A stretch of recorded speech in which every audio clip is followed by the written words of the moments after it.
not just one, but many of you have been wearing some Hacktoberfest t-shirts, so it's going to be a funny, interesting, and a controversial talk today. So I'm Cheuk. I am from Anaconda, and here are my contact details. So if you want to, kind of continue the discussion on Twitter, I'm welcome to send me a DM or whatever. So, what do you think of Hacktoberfest when you kind of, think of the word Hacktoberfest? What comes to your mind when, I say Hacktoberfest? Stressed? Really? What? Yes, t-shirts, right? And swag. So, I know that we all love t-shirts because, it's cool design. I think I don't have this t-shirt because, that year, I think my t-shirt lost in the mail. I have this. I'm super jealous now. That's why I found this picture somewhere online.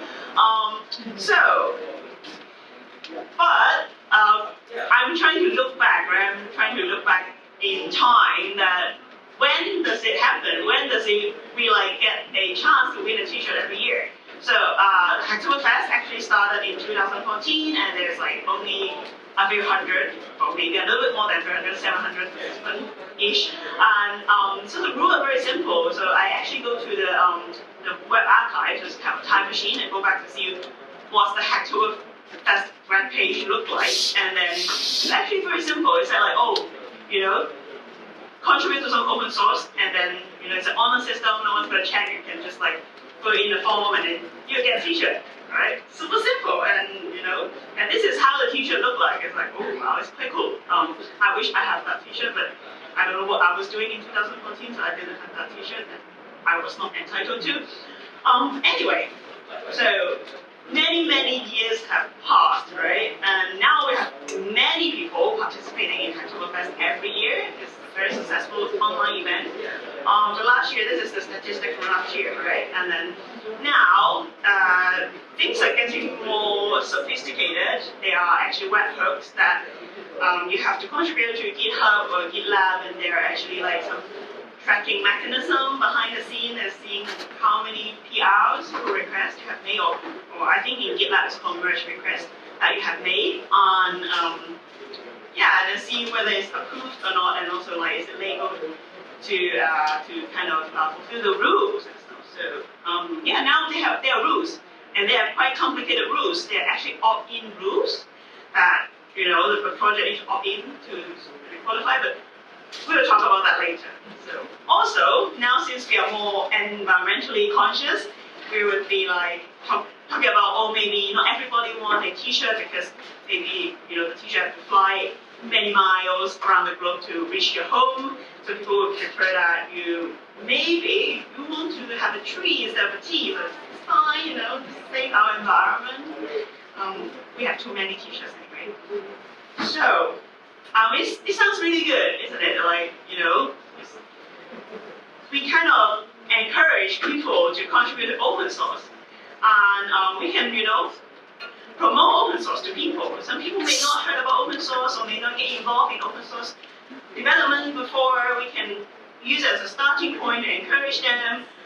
Everybody's welcome, and even if you have contributed open source before, maybe it's a good chance that you can explore a little bit of other projects you have never heard of, but because it's Hacktoberfest and then you found that project, maybe you want to start contributing to it.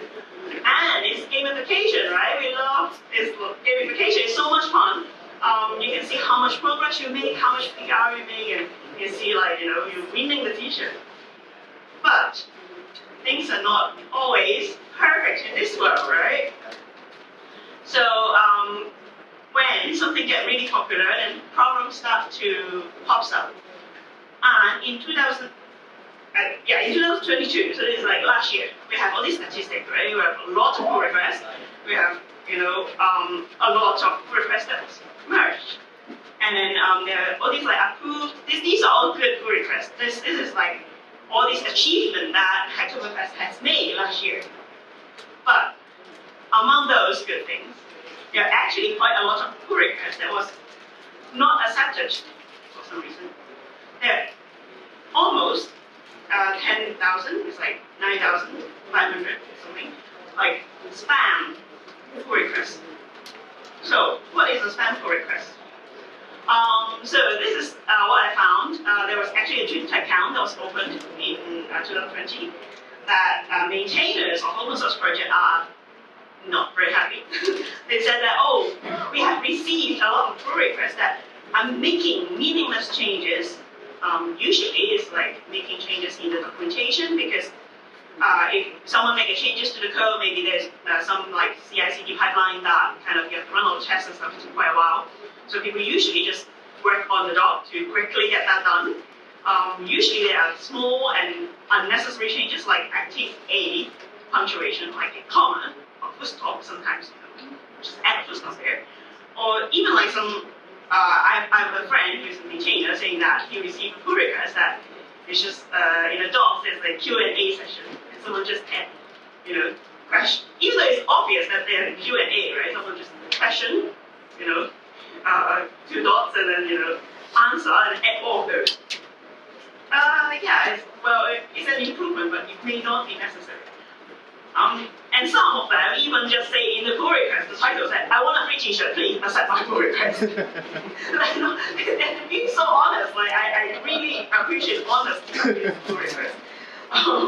So yeah, usually it happens during Hactoberfest. So the maintainers are really, really not happy there, right? And some of them even call that is a DDoS attack on open source. So things are getting very, very fiery here. So I told you, I think I told you before that it's happening in 2020. So I think this is like already some kind of problem happened in the past, but because it becomes so popular and there's so many spammy PRs, it really draws attention. And the organizer kind of investigate what happened, and actually they said that because there was a YouTuber, and then that YouTuber was basically doing a demo in the stream, and you're saying that this is how you make a pull request, and then he made a very, very simple pull request. And all these spammy, like the PRs that was like marked as spammy by the maintainers, that actually very, very similar to the PR that this YouTuber was making. So that's why the organizers suspect that all these people are copying him and making very trivial or unnecessary PRs to projects just to win a T-shirt. So they're trying to fix it. They kind of they're starting to be aware that it's become a problem. So from that onwards, there are more rules, right? So projects need to opt in to make to kind of join the game, join the Hactoberfest, the event, and people, if they contribute to a project that is not opt-in, so that PR won't count. So so now, hopefully, by not opting in, then hopefully you won't receive any spammy PRs. Not always true. Also, now the rules being more complicated. You have to be, maybe your pull request need to be labeled as approved or things like that to qualify. So it's not just you make like any random 5 PRs and you get a T-shirt. So it's not that easy. But then it's not a silver bullet solution, I think, because you can see the statistic from 2022 last year that they still got like 9,000, almost 10,000 spammy PRs, and I believe there will be many more that hasn't been labeled. It's just sometimes maintainers just gave up. Right? There's so many PRs and they have so little time. They have so many like things they have to do for the project that sometimes they don't even opt into to Hactoberfest, but they will still receive PR because people who send in PR they may not be aware that they're not opt in. So I think it's a very difficult problem to untangle because in theory, right, we should actually allow anybody to contribute to open source. But at the same time, how can we help the maintainer to lower their burden? Because maintainer, lots of them, they are volunteers basically. They're not paid to maintain or develop the open source project. So all these PRs that are, like, in their perspective, not welcome, actually cost the time to review, to look at, even though like, maybe with one look you know that, oh, they want a free t-shirt, it's still worth, like, it's still spending time to open it and see someone trying to get a t-shirt. For me, I have this thought for a long time, because I'm a person who's like, I advocate for open source being diverse and inclusive. We should not bar it off from people who want to contribute or newcomers who want to start contributing. At the same time, I work with maintainers that, I understand their pain, right? So this is what I think we have learned from what's going on here. It's basically my conclusion, my own conclusion. First of all, I think in this case, when we have something so popular like Hacktoberfest, gamification may not be a very good way of encouraging a contribution, because reason being that a pull request or a contribution, whether it's the quality of it is difficult. You can only count the quantity, right? You can only count someone, how many PRs they have made, or how many got accepted, but you don't know whether that PR was like, they really like put time and effort in it, communicate with the maintainer, really trying to improve the project, or they just, like those that you have seen, just, I want a free t-shirt. So, also, it's not the first time that I've heard that like Swag may not be the best thing for a reward for people who like kind of contribute to your product or your project. It's kind of against your intuition, right? I was attending another panel in another conference, and someone said that they appreciated someone contributing to their open source project. They sent that person a t-shirt, but then that person, or the developer, was not happy because they put on Twitter saying like, oh, I got paid for my work just for a t-shirt. So yeah, sometimes, we think that, oh, swag is a gift, is an appreciation, right? But the person who received it may have a different idea, which is super tricky. So yeah, sometimes we can't go with our intuition. Gamification may not be the best way to justify the work of, the volunteers. Swag may not be the best reward for your volunteers. So this is, again, I have now a conclusion. Then I have some kind of suggestion of how we can still encourage contribution to open source, but without those pitfalls, right? And one thing that some communities are starting to talk about, especially Django community, which is Django is a Python framework, so I'm also like working with that community a lot. So they talk about this contribution mentorship program. So basically, instead of just let anybody to send any PR, maybe they have a little like documentation saying how to contribute. Instead of that, some people may need more help, and they will have some mentors who's like help the maintainer to review some PRs, to help people who are less experienced. If they need to know how to make a meaningful contribution, they will be the leader, they will be a role model of how to make a good contribution. So that's one thing we can consider. Another thing I think that the open source community has been doing, and it's quite effective.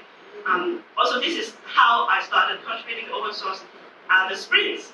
So sprints are projects that, workshops that actually get people who are interested to contribute to open source, but may not have experience to do that, or they just like have never contributed to certain projects, to sit together with the maintainer and then they can start contributing. So in that way, since the maintainer is there, so the communication is more direct, the contributor or the new contributors, they can ask questions, they can understand what's the need of the project and what they can do even sometimes maintainer, they can handpick some issues for the new contributor according to their ability as well. So I think that's a more effective way of encouraging new contributors to contribute to your project. Another thing that we can do within the sprints or in other workshops is to encourage positive attitude. So why we contribute to open source project, for some people that have not done any open source project before, then they don't understand, right? Why do we do that? It's a free labor. We are doing it for free. Why do we do that for free? So for that, we have to explain to people why open source ecosystem is so important, why contributions are important. So they are motivated by the correct motivation, not just swags, right? And last thing, I think maybe the organizer of similar event can consider is to work with the maintainers to understand what their needs are, but not just push out a system that anybody can contribute and it's fun, right? But maybe for the maintainers, they're not fun. So understand what the project really needs. Maybe for some projects, they really not at a good time to accept new contribution because maybe they are refactoring the code and they only want someone who are experienced with the project to help. So so I think now it seems like some open source maintainers and these event organizers are having some trust issues right now, I think, in my opinion. So I think they need to work together to build up the trust again, so they kind of, help each other out rather than now it's a bit of like maintainers are scared whenever the event is happening. So I think that's my conclusion of my talk, and I'll go back to the first slide so you can ask me questions. Thank you.